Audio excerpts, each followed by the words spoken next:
Hi friends, இன்றைக்கி நம்ம வீடியோவில் நம்ம இந்த ராமலிங்க சுவாமி கோயிலில் நிறைய பேர்கள் வந்து அடைக்கலமாக இருக்கிறாங்க. அவங்களுக்கு நம்மளால் முடிஞ்ச அளவு ஏதாவது ஒரு ஹெல்ப் பண்ணணும் அப்படின்னு ஒரு எண்ணத்தில் நம்ம வந்து நிறைய பேருக்கு இது போல் செஞ்சுட்டு வரோம். இது வந்து இவ்வளோ நாளாக வந்து யாருக்கும் அந்த அளவுக்கு பப்ளிசிட்டி நாங்கள் பண்ணதில்லை. இது ஏன் இப்போ வீடியோ போடுறோம் அப்படின்னு பார்த்தீங்கன்னா, இந்த வீடியோ நீங்கள் பார்க்க பார்க்க நீங்கள் எந்த அளவுக்கு சப்ஸ்கிரைப் பண்ணி நீங்கள் இந்த வீடியோ லைக் பண்ணி பார்க்குறீங்களோ, அந்த அளவுக்கு வந்து இன்னும் நிறைய வந்து இந்த மாதிரி கஷ்டப்பட்டு இங்கே வந்து அடைக்கலமாக இருக்கிறவங்களுக்கு செய்ய முடியும். நம்மளால முடிஞ்ச ஒரு ஹெல்ப்பை வந்து செய்ய முடியும். அதனால தான் இதை வந்து நாங்கள் இப்போ பண்ணிகிட்டு இருக்கோம். ஏதோ என்னால் முடிஞ்சது. இன்றைக்கி என்னுடைய பையனுடைய பர்த்டே. அதுக்காக வந்து நான் என்னால் முடிஞ்ச ஒரு 5 பேருக்கு தான் டிஃபன் வாங்கி கொடுத்தேன். அதாவது 4 இட்லி, சாம்பார், சட்னி, ஒரு தண்ணி பாட்டிலு. இது மட்டும் நான் சுட சுட வந்து காலையிலே ஒரு ஹோட்டலில் ஒரு 5 பேருக்கு வாங்கிட்டு போயிட்டு, நான் வந்து என்னால் முடிஞ்சது அவ்வளோதான். என்ன இது ஒரு இதுவா, இதுக்கு ஒரு வீடியோவா அப்படின்னு யாரும் தப்பாக நினைக்க வேணாம். இன்றைக்கி சிறிய அளவில் நம்ம ஆரம்பித்த இந்த ஒரு உதவி பார்த்திங்கன்னா, நாளைக்கு பெரிய அளவில் வந்து வளர்கிறதுக்கு எல்லாமே உங்கள் கையில் தான் இருக்குது. நம்ம வீடியோ வந்து பிடிச்சிருந்தா லைக் பண்ணுங்கள், ஷேர் பண்ணுங்கள், கமெண்ட் பண்ணுங்கள். மறக்காமல் சப்ஸ்கிரைப் பண்ணிவிட்டு பாருங்கள். வீடியோவை ஃபுல்லாக பாருங்கள், ஸ்கிப் பண்ணாமல் பாருங்கள். இது வந்து இன்னையோட முடிஞ்சிராதுங்க. இது வந்து கடைசி வரைக்குமே தொடரும். இப்போ பார்த்தீங்கன்னா, நம்ம வீட்ல வந்து நெறைய விசேஷங்கள் வரும். அதாவது பர்த்டே, திருமண நாள் அப்படின்னு சொல்லி ஒரு நல்ல நல்ல விஷயத்துக்கெல்லாம் நம்ம நெறைய பேருக்கு வந்து ஏதாவது நம்ம செய்யணும்னு நெனைப்போம். அதை வந்து ஒருத்தவங்கள்ட்ட நம்ம குடுத்து, அவங்க வந்து அதை செஞ்சாங்களா, செய்யலையா அப்படின்னு சொல்லி நம்ம வந்து மனசு வந்து ஒரு குழப்பமா நம்ம அதையே நெனச்சு கவலைப்படுறத விட, நம்ம நேரா வந்து போயிட்டு நம்மளால முடிஞ்சது அதாவது நிறைய பேருக்கு செய்யணும் கிடையாது. நம்மளால முடிஞ்சது ஒரு 2 பேருக்கு கூட நம்ம கையால் செய்யணுங்க. அதனால தான் வந்து இப்போ நான் வந்து நேரா போயிட்டு காலை டைம்ன்றதுனால எல்லாருக்கும் வந்து இட்லி தாங்க. அதாவது 5 பேருக்கு ஒரு ஆளுக்கு 4 இட்லி அப்படின்னு சொல்லி ஒரு தண்ணி பாட்டிலு அப்படின்னு சொல்லி வாங்கி எல்லாருக்கும் கொடுத்தேங்க. எல்லோரும் என் கண்ணு முன்னாடியே பிரித்து சாப்பிட்டாங்க. அதை பார்க்கும்போது எனக்கு உண்மையிலே ரொம்ப மன திருப்தியாக இருந்துச்சு. இது போல் என்றைக்கு நமக்கு நேரம் கிடைக்குதோ அன்னைக்கு நம்ம வள்ளலார் பிறந்த இந்த மண்ணில் நம்ம பிறந்துட்டு நம்மளால் முடிஞ்ச ஒரு உதவி எல்லாருக்கும் கண்டிப்பாக செய்யணும் அப்படின்னு நினச்சி நான் வந்து இதை செஞ்சேங்க. அப்புறம் நம்ம போயிட்டு நம்ம ஐயா ராமலிங்க சுவாமி அவர்கள்ட்ட போயிட்டு நம்ம மனசில் உள்ள குறை நிறைகளெல்லாம் சொல்லி நம்ம வந்து மனசார வேண்டிக்கிட்டோம். நான் வந்து இது 2 வருஷமாகவே இப்படி தான் பண்ணிக்கிட்டு இருந்தேன். நிறைய வேண்டுதல் வச்சு வேண்டிகிட்டு வந்தேன். எல்லாமே எனக்கு நிறைவேறுச்சு. மனுஷனாக பிறந்தா போதும்னு சொல்கிற ஒரே வார்த்தை பார்த்திங்கன்னா, நம்ம வயிற்றுக்கு சாப்பாடு மட்டும்தாங்க. அதனால தான் அப்போவே வள்ளலார் பார்த்திங்கன்னா, இந்த மாதிரி ஒரு சத்தியஞான சபையை நிறுவி அது மூலிமா எல்லாருக்கும் வந்து இன்னைய வரைக்கும் அன்னதானத்தை வந்து போட்டுட்டு இருக்கிறாரு. இந்த ஊர் மண்ணில் பிறந்ததை நினச்சி நான் உண்மையிலே ரொம்ப பெருமைப்படுறேங்க.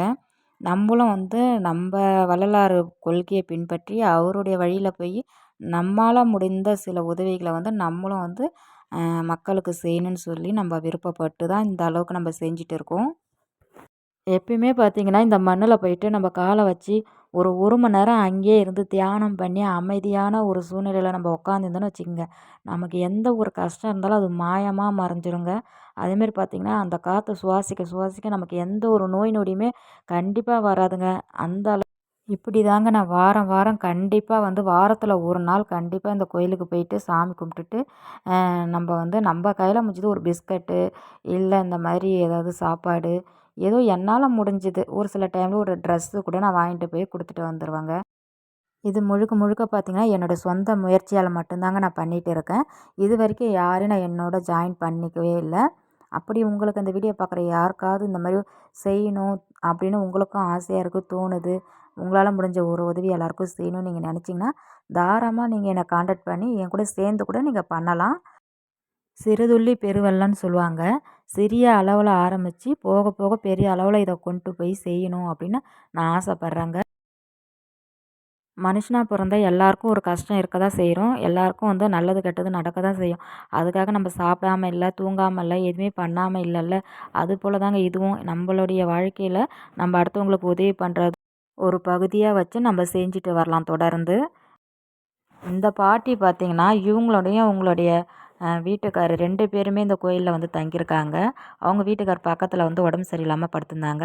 அவங்க வந்து என்கிட்ட, "அம்மா தாத்தாக்கு உடம்பு சரியில்லாம படுத்துருக்காரும்மா பாரும்மா" அப்படின்னு சொன்னாங்க. சரி எனக்கு பார்க்க கஷ்டமாச்சு. அவங்க 2 பேருக்குமே சாப்பாடு குடுத்துட்டு, அ அவங்களுக்கு கையில ஒரு அமௌண்ட்டும் தாத்தாக்கு ஏதாவது வாங்கி குடுங்கன்னு சொல்லி குடுத்துட்டு நான் வந்துட்டேங்க.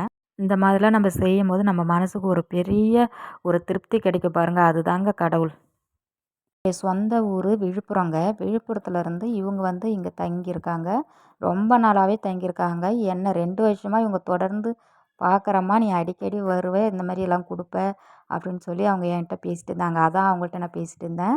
"ஏன் பாட்டி இங்கேயே இருக்கிறீங்க?" அப்படின்னு சொல்லி கேட்டதுக்கு, "என்னம்மா பண்ணுறது, எல்லாம் எங்களுடைய நேரம், எங்களுடைய கஷ்ட காலம்" அப்படின்னு சொன்னாங்க. சரி அவங்கள்ட்ட போய் அதை அந்த அவங்களோட கதையை கேட்டு அவங்களோட சோகத்தை நம்மக்கிட்ட சொல்லி, அது இன்னும் கொஞ்சம் அவங்களுக்கு அது ஒரு வேதனையாயிடும் அப்படின்னு சொல்லிட்டு, நான் அதெல்லாம் சரி பரவாயில்ல விடுங்க பாட்டி அப்படின்னு சொல்லிட்டு, நான் அப்புறம் எல்லாருக்கும் சாப்பாடு கொடுக்க ஆரம்பிச்சுட்டேங்க. நெறைய பேர் பார்த்தீங்கன்னா, அங்கே இருக்காங்க. நம்ம கோயிலை சுற்றி நெறைய பேர் இருக்காங்க. அங்கே தான் தங்குறாங்க. கோயில்லேயே பார்த்தீங்கன்னா, 3 வேளை சாப்பாடு போடுறாங்க. இந்த பக்கத்தில உட்காந்துருக்க இந்த அவங்க பார்த்தீங்கன்னா, அந்த சிஸ்டர் கூட அவங்களும் வீட்ல ஏதோ ஒரு பிரச்சனைன்னு சொல்லிட்டு தான், அவங்க வந்து இங்கே தங்கியிருக்காங்க. பார்க்கறதுக்கு சரி ஒரு நம்மளுடைய சிஸ்டர் மாரி தான் இருக்காங்க. "என்ன நீங்க இங்க வந்து இப்படி இருக்கிறீங்க? நீங்க இந்த கோயில்ல தான் தங்கியிருக்கீங்களா? இல்ல உங்க வீடு பக்கத்துல இருக்கான்னு?" கேட்டதுக்கு, "நான் என்னங்க பண்றது? எனக்கு என்ன ஆசையா இங்க வந்து இருக்கிறதுக்கு? என் குடும்ப சூழ்நிலை, எனக்கு வந்து என்னோட வாழ்க்கை அந்த மாதிரி. அதனால நான் இங்க வந்து இருக்கேன்" அப்படின்னாங்க. இந்த மாரி ஒவ்வொருத்தரும் ஒவ்வொரு கதைய சொல்றாங்க தான். கேட்கவே ரொம்ப கஷ்டமா இருக்கு. அவங்களுடைய சூழ்நிலை அவங்க வந்து இங்க தங்கியிருக்காங்க. சரி 3 வேளை சாப்பாடு நம்ம வள்ளலார் வந்து அவர் எல்லாருக்குமே போட்டுர்றாங்க. நம்மளால முடிஞ்ச ஒரு உதவி நம்ம செய்வோம்னு தான் நம்ம இத செஞ்சோங்க இன்னைக்கு. இந்த தாத்தாவுக்கு பார்த்தீங்கன்னா, கால் ஏதோ ஆக்சிடென்ட் ஆகிருக்கு போல இருக்குங்க. அதுதான் வந்து அவங்க அந்த நடக்க முடியாம ஒரே இடத்துலயே உட்காந்துருந்தாங்க. பார்த்தேன் அவங்க கால்லாம் கொஞ்சம் அடிபட்டு கால்லாம் கொஞ்சம் கட்டான மாதிரி தான் இருந்தது. சரி இவங்களாம் ரொம்ப நடக்கக்குள்ள எல்லாமே ரொம்ப கஷ்டப்பட்டு தான் அவங்க அந்த இடத்துல இருக்காங்க. சரி நம்ப சாப்பாடு நம்பளால முடிஞ்சது ஒரு வேளை சாப்பாடு அப்படி சொல்லி, "இந்தாங்க சாப்பிட்டீங்களா?" அப்படின்னு போய் கேட்டேன். சாப்பிடலன்னு சொன்னாங்க. அதுக்கப்புறமா நான் எடுத்து எல்லாமே குடுத்தேன் அவங்களுக்கு. இந்த மாதிரி வாரம் வாரம் நெறைய வீடியோ வந்து கண்டிப்பா உடனுக்குடன் உங்களுக்கு வந்து அப்டேட் பண்ணிக்கிட்டே இருப்பேன். நீங்க வந்து கண்டிப்பா நம்ம சேனல சப்ஸ்கிரைப் பண்ணி வச்சுட்டு, நம்மளுடைய சேனல வந்து தொடர்ந்து வாட்ச் பண்ணுங்க. இந்த வீடியோ உங்களுக்கு புடிச்சிருந்ததுன்னா, லைக் பண்ணுங்க, ஷேர் பண்ணுங்க, கமெண்ட் பண்ணுங்க. மறக்காம சப்ஸ்கிரைப் பண்ணிட்டு பாருங்க. அடுத்த வாரம் இதே மாதிரி ஒரு நல்ல வீடியோவோட உங்கள நான் மீண்டும் சந்திக்கிறேன். தேங்க்ஸ் ஃபார் வாட்சிங்.